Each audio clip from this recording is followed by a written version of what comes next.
In 1837, a British newspaper published a detailed account of a mutiny in Trinidad. It named the leader a criminal, it described him as dangerous, and it framed his death as necessary. But buried inside that same article is a different story, one the writers did not intend to tell. This is the story of Daaga, and this is how colonial history reveals its own fear. This account comes from the Times of London, published in October 1837, drawing on reports from the Port of Spain Gazette. It describes events at St. Joseph Barracks involving African soldiers of the 1st West India Regiment. In the article, Daaga is referred to by his imposed military name, Donald Stewart. The paper states that Donald Stewart was a chief of a people living near what they called the Yarabas in West Africa. Even while trying to reduce him, the article admits something important. Daaga was not an ordinary recruit. He was a leader long before Trinidad ever knew his name. The article calmly recounts Daaga's removal from Africa, describing the buying and selling of human beings as routine commerce. It refers to enslaved Africans being delivered to so-called white gentlemen, using language that strips the violence of its reality. There is no outrage in the wording, no sense of crime. The brutality is hidden behind polite phrases, a reminder that colonial writing often normalized the unthinkable. The newspaper insists that the mutiny did not arise suddenly. It claims that what it calls the seeds of the mutiny were planted during the voyage from Guinea. That framing matters. By doing this, the article shifts blame away from colonial conditions in Trinidad and places it on African influence instead. But then the article contradicts itself. Later, it admits that the men involved stated clearly that the revolt would never have happened but for the treatment they received after upheaval. In other words, resistance was not inherited, it was provoked. The article reveals something deeper than anger. It openly questions whether Britain can continue to rely on black regiments in its colonies. That sentence is not about security. It is about fear.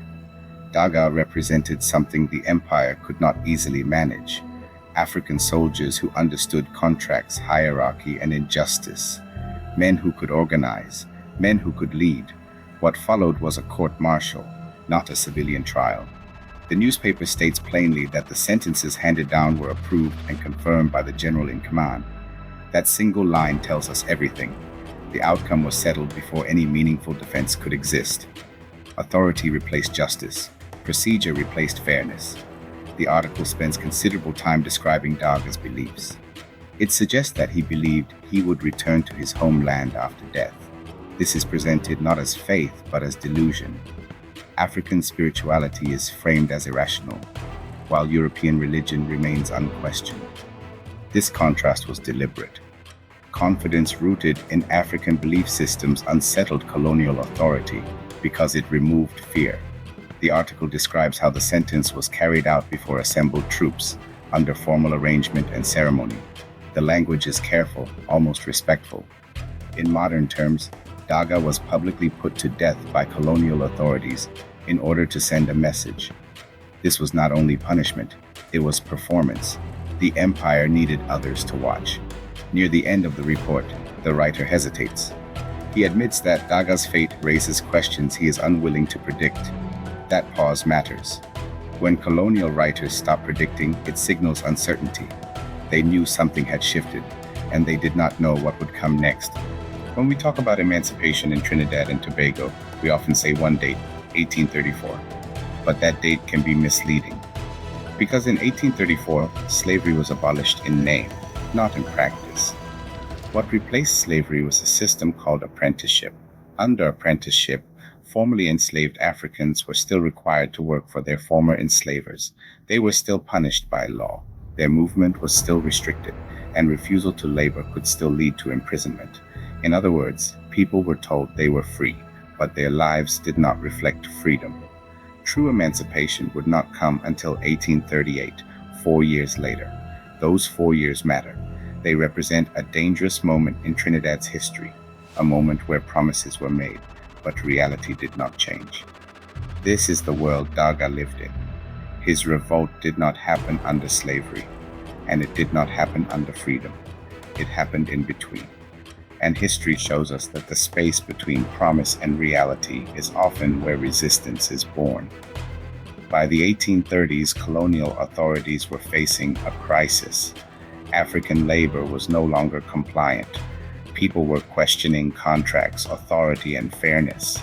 The response was not reform, it was control.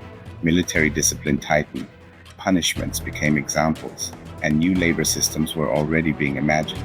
Just a few years later, Trinidad would introduce indentureship, another system built on restriction, coercion, and unequal power. Seen in this context, Daaga's revolt was not an isolated act. It was an early warning, a signal that emancipation without dignity would never bring peace, and that freedom delayed is freedom denied. Daaga was likely born between 1800 and 1805 in what is now Benin, among the Popo people of West Africa. As a child, his extraordinary height and physical presence set him apart. Standing well over 6 feet tall, with long limbs and a commanding presence, his body itself carried meaning in a society where stature was associated with strength, authority, and protection. According to later scholars, his size may have been the result of a growth condition, but in his own time it was understood symbolically. He was adopted by the Popo king Madershi, not as a curiosity, but as someone whose presence embodied power. As Daaga matured, he became entangled in the brutal Atlantic world that connected African traders and European merchants. Like many Africans navigating survival in this violent system, he worked within the regional slave economy, capturing Yoruba people and selling them to Portuguese traders in Grand Popo and Little Popo. This reality complicates easy storytelling, but it is essential. The Atlantic world forced impossible choices. Participation did not equal control. At some point, Daaga himself was betrayed by the very traders he worked with and was taken captive.